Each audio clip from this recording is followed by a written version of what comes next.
So, I don't normally talk about this kind of stuff. I don't do like, video essays or rants that often, mainly Moon Knight stuff. But I really wanted to talk about this because it's been weighing on my mind since the announcement. So, if you haven't seen the thumbnail for some reason, Jupiter's Legacy was kind of canceled by Netflix. Basically, the actors were released from their contracts and it looks like they're going to move forward with a different series in the universe. And I wanted to talk about it because I think there's something really interesting about the idea of why this was canceled. And I wanted to share my thoughts. Now, it's going to kind of just be me rambling for a bit. So, I did a review on Jupiter's Legacy. I really liked the show. I liked what it stood for. Of course, some of the acting, some of the CG was hit or miss, and the time jump really affected me, but I genuinely have no negatives about the show at large. I think it handled itself really good. And I think something that threw a lot of people off because the Metacritic, the IMDb, the Rotten Tomatoes score, they're not great. I think something that threw off a lot of people was the fact that they were comparing this to stuff like The Boys and like Invincible. And I get why you compare it to those, but absolutely by no means of the word is Jupiter's Legacy trying to be The Boys or Invincible. It is literally trying to be the opposite of those. It's not about like the aggressive, violent nature and why superheroes are monsters and killers and the blood and the gore. This is about like using your powers for good, doing the right thing, what it means to be a superhero, to be a good person. It's quiet, it's soft, it's not outspoken. It just tries to tell its story. I like that. I think that's important. And it's everything I like about Kingdom Come. It's a very Kingdom Come story. I talked about that already. I really enjoy that. But I think what happened here was we are in this era where some of the biggest shows involving superheroes are dark and violent and disturbing. I'd even go as far to say someone like the Superman Henry Cavill stuff is dark, violent, and disturbing. It's not seriously twisted like Homelander or Omni-Man, but it's dark. It's playing with the darker side of that character.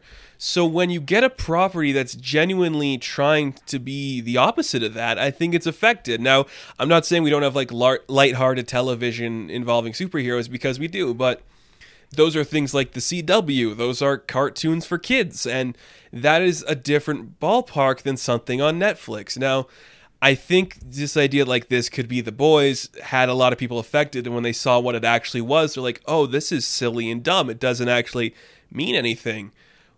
I think this show means more than The Boys does. I think the message that Jupiter's Legacy is getting across is more important than the message that The Boys or Invincible or Dawn of Justice is saying. That message is really clear. And it sucks we won't be able to explore that anymore. So I think one of the reasons that this show didn't connect with an audience as much is because of that stigma. It's like, oh, well, Utopian's nothing like Homelander or Omni-Man or like the dark costume Superman we've seen before. Why should I care about this character? And I think that really affected it for some people. It did something that was like, hey, we're not being those things you've seen before. We're doing something differently.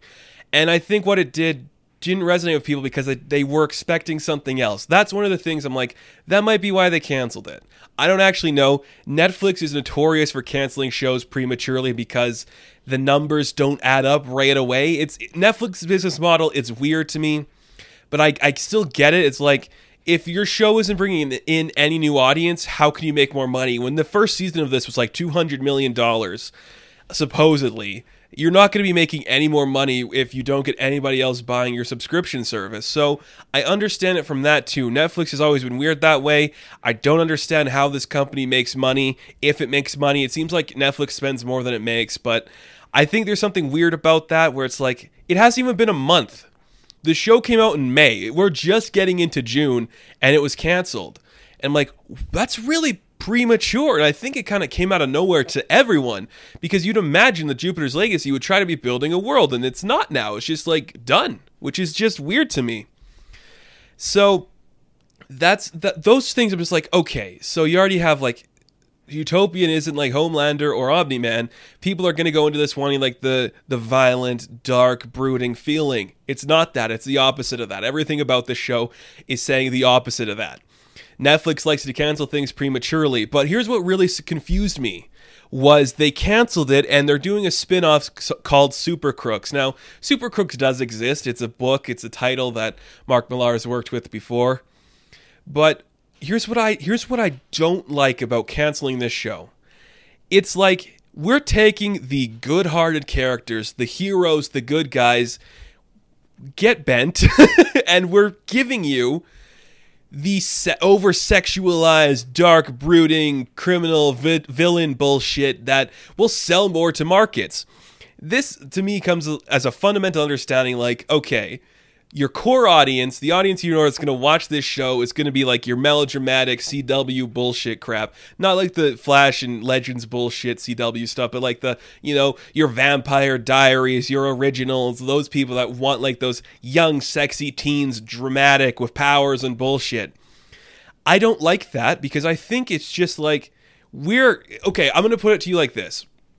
It'd be like canceling Smallville and then focusing the story on Lex Luthor. You're like, I came to Smallville to watch Superman. Why would you push Superman aside to give me the antics of the bad guy?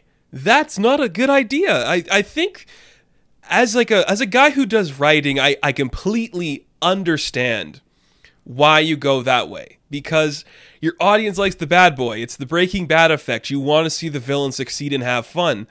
But I'm like, we need more classic superhero stuff, like showing the goodness of superheroes. And I think now more than ever, we've been seeing that. Things like Superman and Lois, things like Stargirl, really showing us you can do campy Golden Age fun and still make it work. And that's what Jupiter's Legacy was. But I just think because it's under Netflix, it's at this time when we have the violent murderers, it didn't live up to that expectation. So we cancel this show and we replace it with the over-sexualized, over-dramatized villain bullshit that will get our numbers up.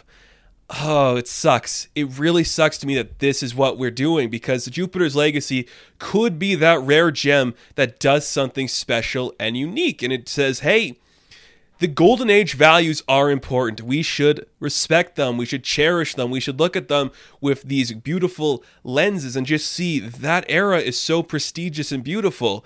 And I think going to that kind of story outside of the realm of an indie book works really well, because a lot of indie books that do get made, they're the dark, violent stuff, and that's not a bad thing.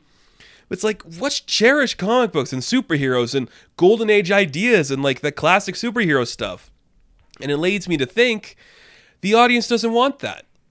I think the audience wants to see, Homelander drinking titty milk and then blowing people up with his eyes. They want to see Omni-Man hold Mark up to a train and bash his head in. They don't want to see the Utopians struggle with the concept of good versus bad in a world that is opposite what he is trying to be. And that really upsets me, because there's something really important about the Golden Age, especially in comic books. You don't get any of your dark and brooding without the Golden Age, without those classic values. And it sucks that the general audience doesn't want that. They want Super Crooks. They want The Boys. They want Invincible. And it saddens me, because there's a lot of good stuff in Jupiter's Legacy, a lot of good potential there to continue that story and show the power of those characters. For all we know, it could come back, but at the time of this, it's canceled. And I'm like, come on, guys. Come on, general audience. I want more of this. We should have more of this. And I get why you want your kids with powers. Super Crooks is like those people that we saw in the show, like the ice guy. I can't remember. Who cares? I don't need to see superpowered criminals like stealing shit. I don't care. That's so easy. And I know people are like, oh, it's so easy to write the bad guy. And it's not hard to write the good guy. If you're a good person, you can do it. And I think the crew behind Jupiter's Legacy genuinely understood that. And I wish it just became more. I really do. It saddens me this is where the show has to end. Is the Golden Age done for the audiences? Do audiences or do fans even want to see those values uplifted? Superman and Lois seems to be doing pretty well, but that's a little more modern in some of the stuff it's doing. And Stargirl is, again, it's a little more modern.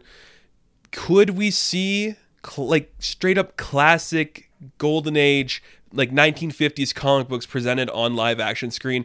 Would audience be okay to handle that? Because I think the closest we've ever got is Jupiter Legacy, and it didn't work. Even, I guess, Superman Returns is the second closest, and even that didn't do great.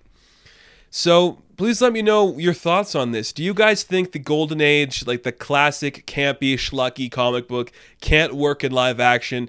Do you think there's another reason behind the cancellation of Jupiter's Legacy? Am I crazy to think that it's because Netflix wanted to get their boys or their Invincible money, so they made it Super Crooks instead? Is that a weird thing to think? Please let me know what you guys think on this topic. I'd love to talk about this with you and explore the ideas behind this. If we get more information, maybe I will come back and talk about this. But as it stands, I think the Golden Age of comic books will never be represented on screen again in that way. And that kind of sucks. It's actually kind of sad. And don't give me some MCU crap. The MCU is not Golden Age. It's modernized. You know exactly what I mean when I say Golden Age. You do. I know you do. Okay. It's sad, but I think that's where we are, guys. So I'm going to miss Jupiter's Legacy. I'm still going to recommend it to people because there is some really good stuff in there. And I really hope I'm wrong about what it's trying to be. I really do. And if there's more reasons for why this was canceled, I'd love to know what they are. But it's not The Boys. It's not Invincible. It was never trying to be those. It is trying to show you why being a good person is important and the value of the Golden Age belief. Things that are old are good. The 50s made some good comic books. We should uphold those values and cherish them even a little longer than we already have. So, if this is the end of Jupiter's Legacy, you can damn well be sure I'm going to not watch Super Crooks. So thank you guys for watching this video. Be sure to like and subscribe to the channel. As always, you can check me out on Instagram, Patreon, Twitter, all that good stuff. And I will catch you in the next one. Have fun. Stay safe. Good luck.